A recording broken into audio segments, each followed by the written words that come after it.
Somewhere in the distance, people will be screaming, "No, don't do it, Friendly," and I will be screaming, in my mind, "Yes, do it, Friendly."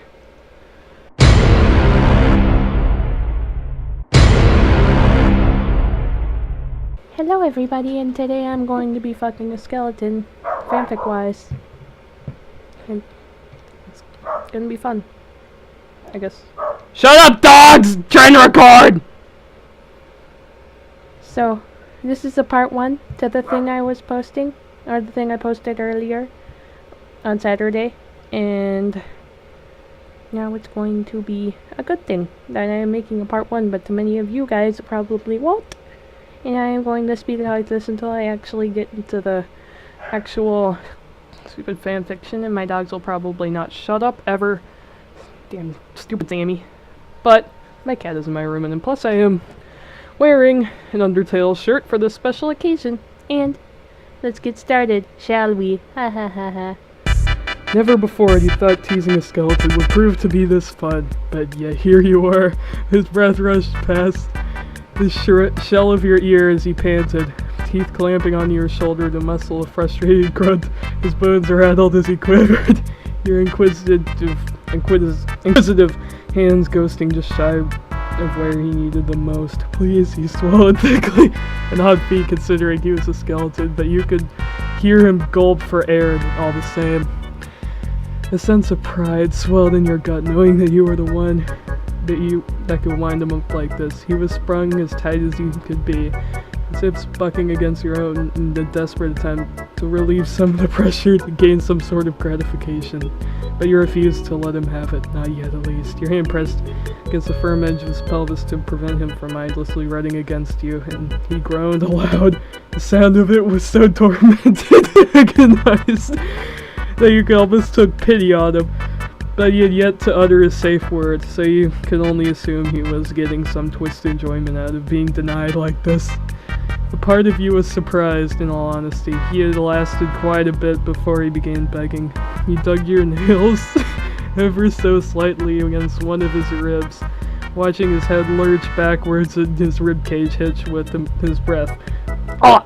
Puffs of air rushed past his teeth as he half-heartedly glared at you, finger bones twitching and wrist tugging against the restraints. Please, just touch me! So I says a heavy rasp, and the timbre of his tone caked with lust. It hung over the both of you like a heavy fog, an intoxicating mist that had your tongue flicking out to drag against your bottom lip. I am touching you, Sans, you countered, you tone low and playful. He gave you that look again, his teeth grinding as sweat dripped down from the back of his skull. His flanks twitched again as he shifted under you, completely restless, at your mercy. You weren't lying. You really were touching him. Just not like how he wanted. Your caresses were small, tiny things all left a trail of fire in their wake, nails digging, fingers clutching, but never rubbing or stroking. You stimulated him just enough without giving him any genuine relief, and one look at his flushed and sweaty features gave away how effective your chosen method was. You had never seen him look so wrecked. Please, he groaned again, choking on his own words, as he slid the very tips of your fingers across some glowing blue bulge in his shorts. His words broke and cracked, the strength to defy you sapped from them. He needed release, and at this point he was ready to appease you in any way, so as long as you granted him his only wish. Please fucking touch me, I can't anymore. Oh, I fucking hated his restraints now. His expression tightening and features wincing, a mixture of pain and pleasure as he dipped your hand down in his pants, clenching fingers around his conjured cock. He smeared the pre-cum across the head, watching attentively as he practically melted beneath you.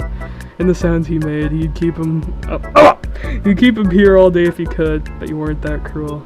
Can't last much longer, like, oh shit, this, he grunted, trying literally to suppress the deep moan that rumbled in the cavity of his chest. It wasn't very effective. And he smiled sweetly at him and he gave his cock a few merciful pumps. Guess what? I'm very uncomfortable reading this!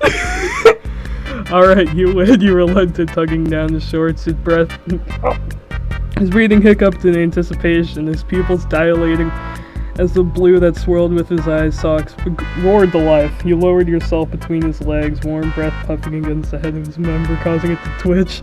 You lifted your gaze to look at him from beneath your lashes, your expression utterly devious as he nibbled your bottom lip. You waited a few precious seconds, watched the frustration and desperation from his countenance before you relented. Sorry if I can't pronounce shit today. His entire body arched off of the bed with your lips connected to with his member, tongue sweeping across the territory. For a second, he seemed to lose the capability of even forming the coherent sentences as you sucked, your slicked hands working what you couldn't reach because all that came out of you was a flood of mindless babbling.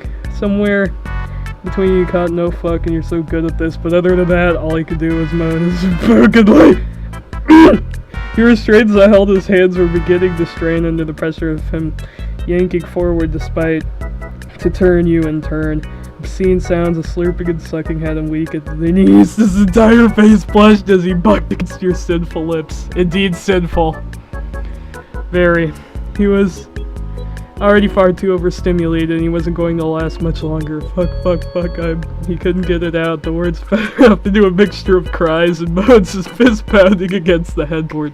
Suddenly you heard a ripping sound. Startled, you paused your moments, looked up, only enough Sane's fingers lace your hair and yank!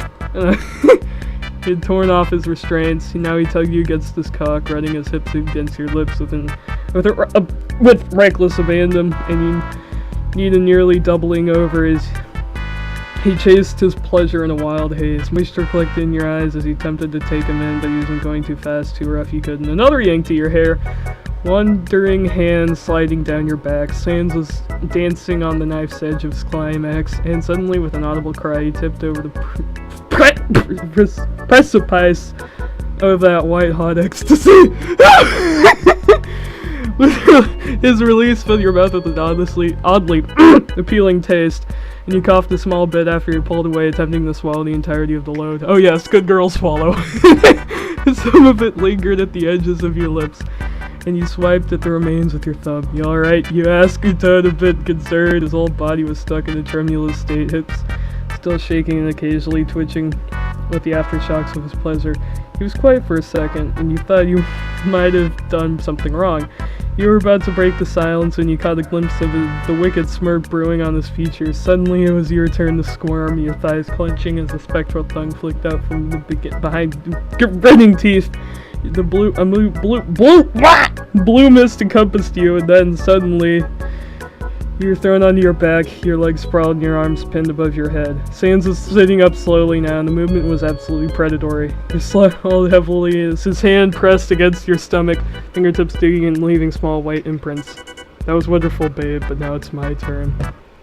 Now it's time to read part 2, you guys. It's time to read part 2. I will link it in the description, although I already read it first, unfortunately. I'm glad that I did. So, see you guys, I guess. Bye.